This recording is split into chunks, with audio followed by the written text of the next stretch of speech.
Assalamualaikum warahmatullahi wabarakatuh. A'udzubillahi minasyaitonirrajim. Bismillahirrahmanirrahim. Alhamdulillahilladzi hadana li hada wa ma kunna linahtadiya laula an hadanallah. Asyhadu an la ilaha illallah wahdahu la syarikalah wa asyhadu anna Muhammadan abduhu wa rasuluh la nabiyya ba'dah. A'udzubillahi minasyaitonirrajim. Bismillahirrahmanirrahim. Wa may ya'sillaha wa rasuluhu faqad dhalla dhalalan mubina. Shadaqallahul azim.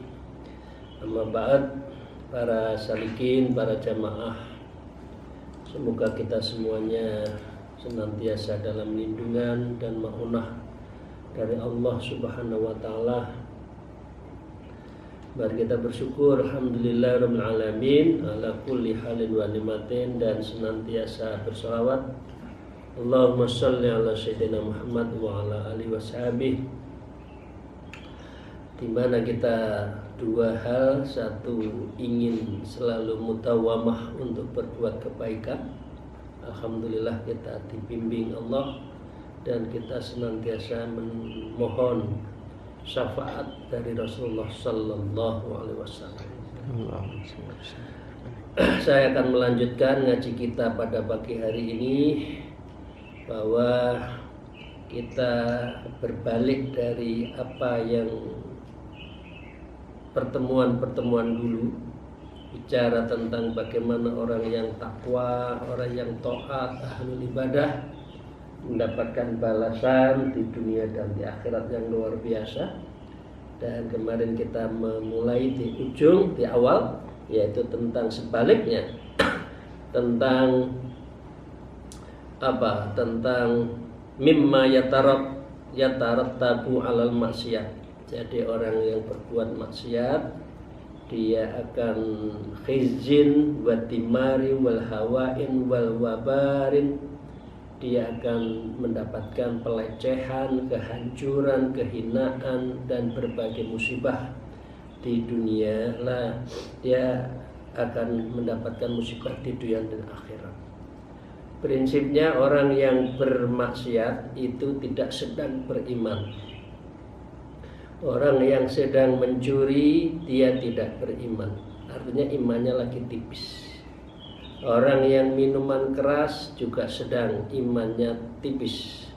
Orang yang berzina sedang imannya tipis. Dan itu semua ditukilkan oleh Syekh Abdullah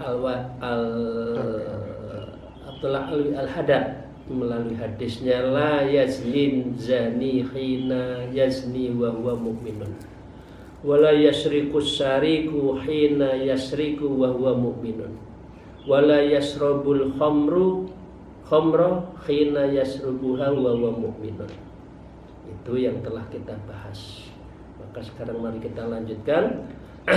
Wa qala al-mu'allif fi hadzal kitab wa nabima bi ulumiha fid darain amin ya rabbal alamin. A'udzubillahi minasyaitonir rajim. Bismillahirrahmanirrahim. Wa qala alaihi salatu wassalam, dan telah bersabda Rasulullah sallallahu alaihi wasallam, idza adnabal abdu dzamban kanat natun sawada'u fi qalbi. Idza adnaba, apabila seorang hamba itu berbuat dosa, dzamban, dari dosa ke dosa, kanat, maka keadaannya itu ada nuktoh, ada bintik hitam, sawada'u fil qalbi, yang ada menetap di dalam hatinya. Wa in adza zada dzalik hatta yusawwitu qalbi, dan jika adan diulang bintik-bintiknya yang hitam itu hatta yusawwidu qalbah, hingga semua itu bertambah bintik hitam, hingga semua hatinya hitam. Nah, kalau sudah hatinya hitam maka itu sudah kronis. Jadi kalau kolbunnya itu dalam arti biologis kan segumpal darah itu kena kanker darah sehingga nggak berfungsi untuk memerintah. Begitu juga kalau hati dalam arti spiritual yang ada dalam diri kita itu hitam, kelam, maka hati tidak lagi menjadi al-malik, raja, dan raja diambil alih oleh an-nafs. Nah, sedangkan an-nafsu selalu amarah bisu, selalu mengajak kepada keburukan. Itu Bapak sekalian ya. Jadi kalau hati dalam arti biologi sakit ya kita berobat ke dokter. Tapi kalau hati spiritual kita dalam arti kolbun, basiroh, fuada, sudur, ya itu pengertian-pengertian lain, itu kita sakit, maka obatnya hanya zikir dan kepada orang-orang khusus yang mengajak kepada ahlul dzikir. Fadzalika qaulu ta'ala, seperti yang difirmankan oleh Allah, kalla balrona ala qulubihim ma kanu yaksibun. Sekali-kali tidak, sebenarnya apa yang mereka lakukan, mereka usahakan itu akan menutupi hati mereka. Quran surat Al-Mukhtasfir. Dalam Al-Quran lain disebutkan fa innaha la ya'mal basar. Sesungguhnya manusia itu tidak buta hatinya, buka matanya. Wong itu baik, tahu kan ini baik, ini buruk, tahu. Ini maksiat, ini taat, tahu. Ini dilarang, ini boleh, tahu. Ini haram, ini halal, tahu. Walakin a'mal qulub allati fis sudur. Tetapi yang buta itu adalah hatinya. Allati fis sudur, karena hati itu ada di sudur, di hati nuraninya itu. Jadi ada 3 tingkatan ya Ibu Bapak sekalian, ada kolbun, ya ada fuad, ada sudur, ada basiroh. Lah ini harus dilatih di dalam hal memperbaiki tazkiyatun nafas wa tasfiyatul qalbi. Kemudian Rasulullah SAW bersabda, al-qaswatul qalbi min kasratid dunub. Kerasnya hati itu tergantung daripada karena banyaknya dosa. Semakin banyak melakukan dosa, semakin keras hatinya. Qaswatul qulub. Semakin sedikit maka hatinya menjadi bersih. Karena itu disebutkan al-qalbun kalmir'ah. Qalbun itu, hati itu seperti cermin, seperti yang kita biasa sehari tidak terhitung Ibu dan Bapak sekalian kan di hadapan cermin. Artinya kalau cermin itu rusak, nggak bisa menjadi pantulan wajah kita, ya berarti rusak, kotor sekali itu cermin. Hati kita kalau tidak bisa memantulkan cahaya kebaikan, maka sesungguhnya itu adalah hati kita sedang rusak. Nah, artinya kalau cermin itu kotor harus dibersihkan dengan lap, ya. Kalau sudah kerakan bahkan lebih bukan hanya lap, disemprot pakai alat apa itu untuk dihilangkan. Hati kita juga seperti itu. Kalau kita sudah qaswah, ya zikirnya yang kuat. Ala bidzikrillah tatmainnul qulub itu. Ini Rasulullah sallallahu alaihi wasallam. Wa qala aidan innal 'abda la yuhramur rizqi li dzambin yusibuhu. Sesungguhnya orang hamba pasti bisa terhalang rezekinya karena dosa yang menimpa pada dirinya. Artinya kalau kita berdoa minta rezeki, minta pangkat, minta diberi kemudahan apapun dalam hidup ini kok belum dikabulkan, jangan-jangan kabel kita yang rusak. Kabel kita tidak nyambung kepada Allah. Karena qaswatul qulub, kerasnya hati kita yang tidak pernah dibersihkan. Begitu ya Bapak sekalian, mari kita senantiasa tazkiyatun nafs wa tasfiyatul qalbi bi dzikrillah. Ala bi dzikrillah tatma'innul qulub. Wa qala mu'allif wa auhalla ila Musa, dan pernah diwahyukan kepada Nabi Musa, ya Musa, awwalu mammata min khalqi iblis laknatullah li'annahu awwalu min ma'asi. Wahai Musa, makhluk pertama yang hatinya mati di antara makhlukku iblis, laknatullah. Itu iblis. Li'annahu awwalu man asani, karena sesungguhnya ia adalah makhluk pertama yang durhaka kepadaku. Wa man asani, dan siapa yang berdurhaka kepadaku, ya, katabtahu mayyitan, maka aku menetapkan dia sebagai orang yang sudah mati hatinya, karena sudah tidak mau mendengarkan kebaikan. Dinasihati sudah melecehkan kepada yang menasihati. Ya, itu berarti hatinya qaswatul qalbi, bahkan disebut dengan mayyitul qalbi.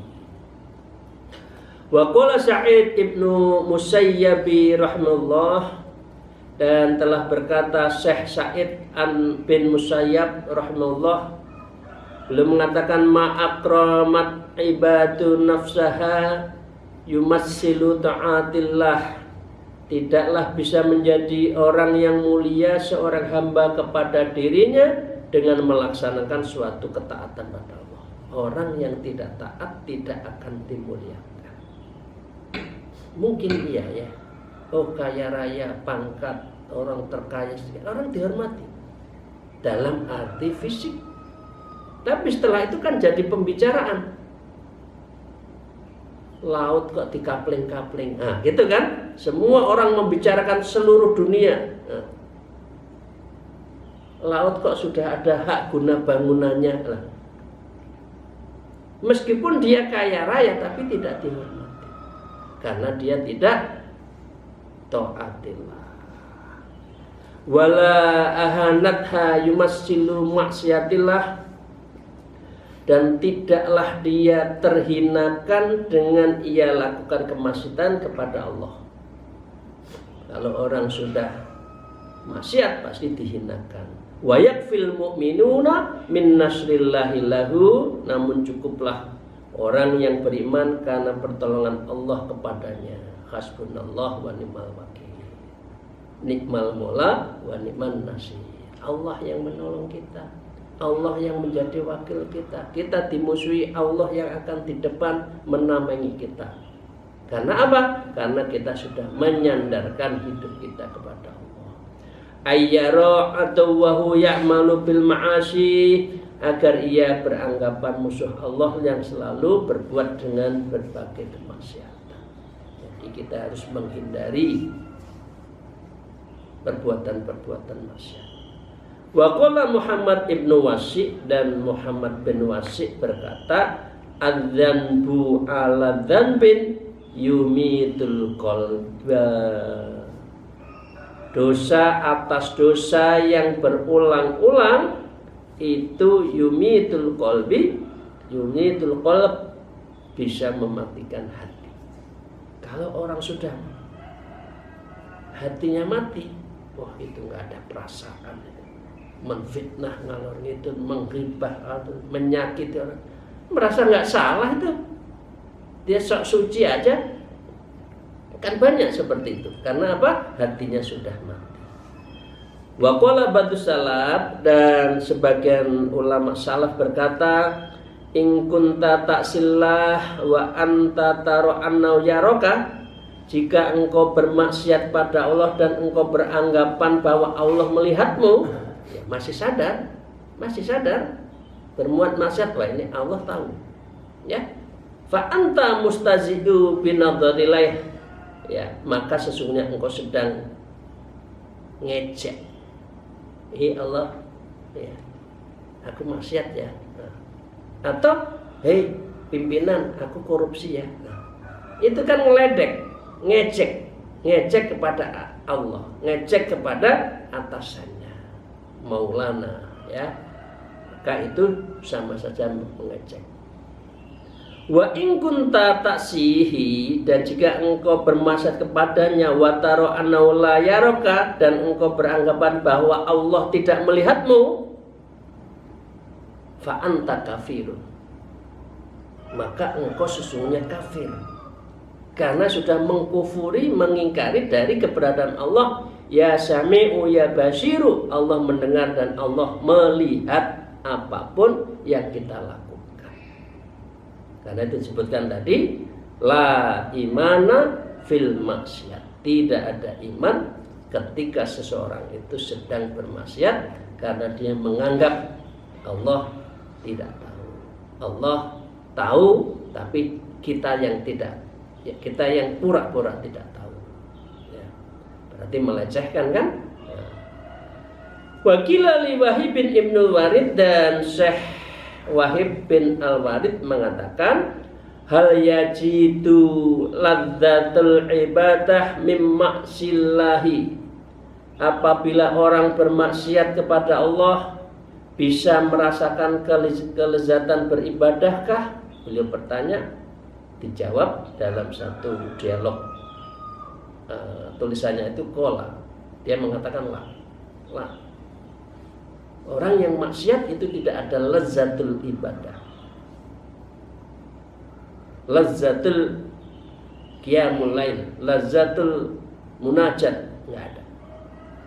Walam yahummu bil maksiat, tidak ada dan tidak ada bagi orang yang berangan-angan untuk bermaksiat. Jadi dengan demikian orang kita bisa merasakan, kalau ladzatul qiraatul Quran berarti hati kita bersih.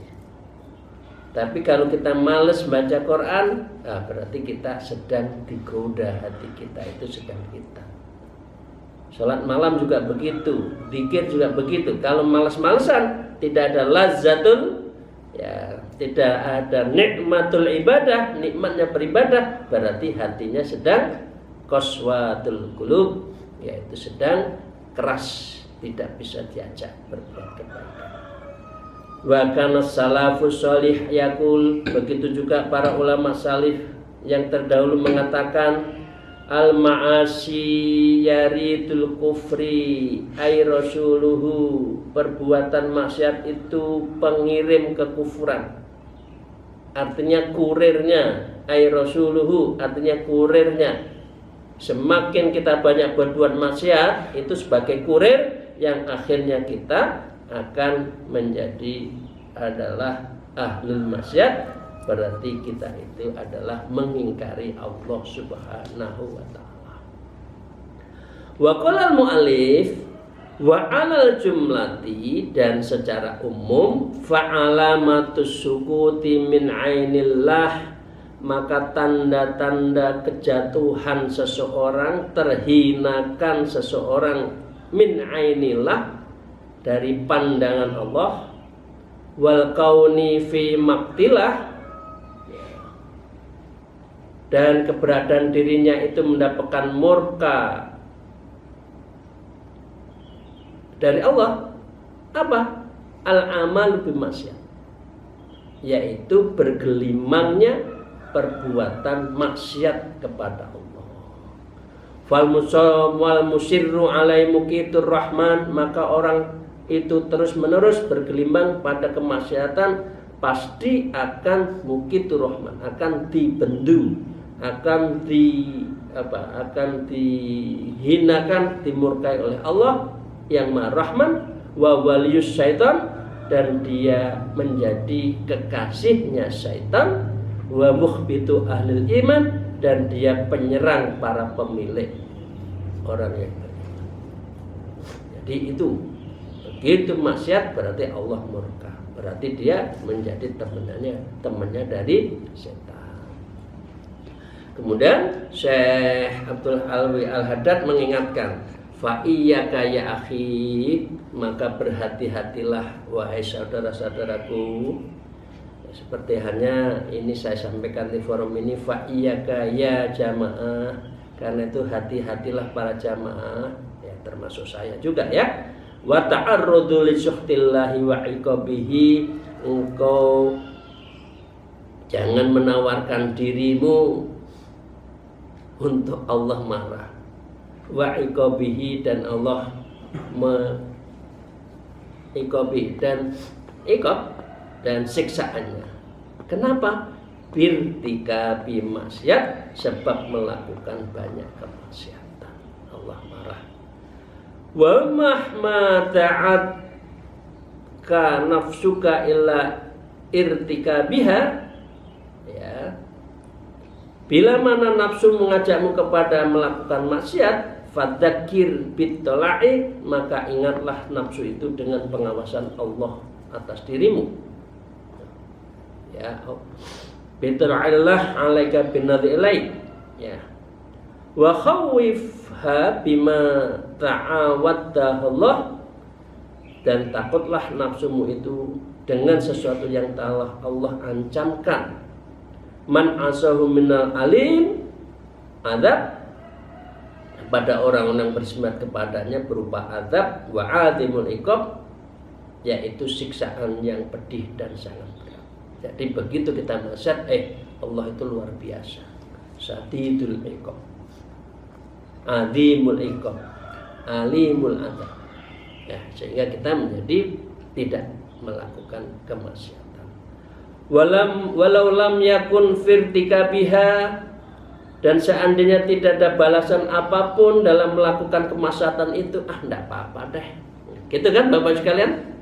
Sekali enggak apa-apa, 2 kali enggak apa-apa, 3 kali enggak apa. Akhirnya berbuat maksiat ya seperti enggak berbuat maksiat. Artinya itu, illa fawatu manajis sabiqin, kecuali hanya terpaut daripada orang-orang yang dahulu melakukan kebaikan, wa harimna thawabil muhsinin, dan terhalang dari pahala orang baik, lakana kafian, maka sesungguhnya itu sudah menjadi contoh.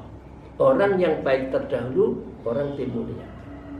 Betapa kiai-kiai kita, para alim, ya, para ulama-ulama salaf, terus kita baca bukunya, terus kita hormati, kita tawasuli, itu berarti beliau adalah orang baik yang memberi efek positif buat kita. Itu jadi contoh biar kita menjadi orang baik. Kaifa wa firtika bihal ari wan naru wa suhtullah wa suhtul jabbari wa ghadabahu. Apalagi di dalam melakukan kemaksiatan itu terdapat kejelekan, maka neraka, murka Allah memaksa untuk membencinya. Alladzi la taqumu lahu samawati wal ard, dan kalau Allah sudah marah, Allah sudah benci kepada seseorang, itu alladzi la taqumu lahu samawati wal ard, bumi langit tidak mampu untuk menanggungnya, saking pedihnya. Kemudian ditutup oleh Syekh Abdullah Alwi, doanya nas'alullahil afiyah bimannihi, ya Allah, aku mohon kepadamu semoga aku mendapat perlindungan dan anugerahmu, amin ya rabbal alamin, agar kita tidak berbuat jelek. Al-faslun, pasal yang menerangkan tentang perbuatan-perbuatan baik, yang baik dan yang senang. Qala Rasulullah sallallahu alaihi wasallam, man sarradahu hasanah wa sa'at sayi'atuhu fahuwa mu'minun. Siapa saja yang dibuat senang oleh perbuatan baiknya, ya, dan dibuat susah oleh perbuatan jeleknya, ya, sarrathu hasanah wa sa'at sayi'atuhu fahuwa mu'minun. Maka orang itu iman. Jadi kalau semakin orang itu beriman, itu semakin lezat beribadah, semakin senang beribadah. Tapi kalau orang itu adalah berbuat jelek dan dia susah atas perbuatan jeleknya itu, maka itu juga orang mukmin. Artinya kalau orang berbuat jelek itu harus bakok wan nadam, nyesal dan nangis. Aku nisik kok sampai kaya kuno ya, kok saya dosa. Nah itu nadam, nangis, itu berarti masih mukmin. Fa'idha waffaqallah, dan maka apabila Allah menolongmu ayyuhal mu'minun, wahai orang-orang yang beriman, lil amali bi ta'atih, untuk beramal untuk taat, fal yu'adzim farahka bidzalika tabalugh fi syukr, maka besarkan kegembiraan dirimu dengan sebab pencapaian hal itu untuk banyak bersyukur. Ya Allah, alhamdulillah, saya masih rajin ngaji kolbu seminggu 3 kali. Ya Allah, terima kasih dibukakan pintu hatimu. Saya mengalahkan tidur pagi. Ya, gitulah, bersyukur. Alladzi akramaka bihikmatihi, karena Allah yang maha mulia sedang memuliakan atas khidmahmu itu kepada Allah. Zikir, salat malam, ngaji kolbu, ngaji baca Quran, itu berarti alladzi akramaka bi khidmatihi wa akhtaraka li muamalatihi, dan telah memilih dirimu untuk selalu berhubungan dengannya. Kita nyambung terus dengan Allah. Zikir fil qalbi, Allah, Allah, Allah, Allah. Satu kalimat lagi, wa as'aluhu, kalau sudah situ, wa as'aluhu, kamu minta pada Allah. Kalau hatinya sudah bersih, minta pada Allah. Ayak balamingka, maka Allah akan mengabulkan. Kalau kita tidak dikabulkan, berarti ada isolatif yang menghadang doa-doa kita kepada Allah, karena kita sedang tidak berhubungan Allah. Bifadlihi, maka Allah akan memberikan fadlihi, fadilah-fadilahnya. Mayyastarahu alaika, Allah akan mempermudahkan segala urusan dirimu, ya, min sholihil amal, yaitu untuk beramal soleh. Kan kata doanya itu kan, doa sudah, ya.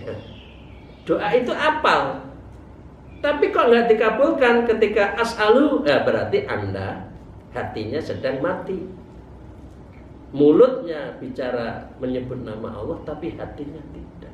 Nah, ini yang disebut dengan mutawwabatut dzikri fi kulli makanin sa'atin wa waqtin wa halin. Setiap waktu, setiap saat, setiap situasi, dalam setiap keadaan kita selalu berzikir pada Allah. Moga-moga kita ahlu dzikir, amin ya rabbal alamin. Kita ahlu taat, amin ya rabbal alamin. Wa ahlul ibadah, amin ya rabbal alamin. Kalam alhamdulillah, wallahul muwaffiq ila aqwamit thariq. Assalamualaikum warahmatullahi wabarakatuh.